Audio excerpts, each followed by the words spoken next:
gars yi xàmmee ngeen kii waru leen a réer de. kii su ngeen ko xoolee seen xel war naa dem ci mars 2021 ba ñuy njëkk a jàpp Seydina Ousmane yéen a ngi koy fàttaliku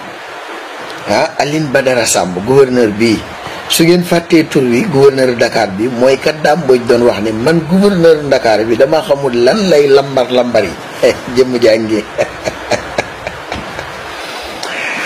ay ci àllarbay sëñ Basiiru gi tey jii lañ ko tëbal waaw fekki na maamam de maa la ko wax kay fi mu ne kay saye benn naataangoom bu ñuy wax Alxasan Sall moo ko remplacé waaye moom Alioune Badara Samb mii xam ngeen gannaaw ba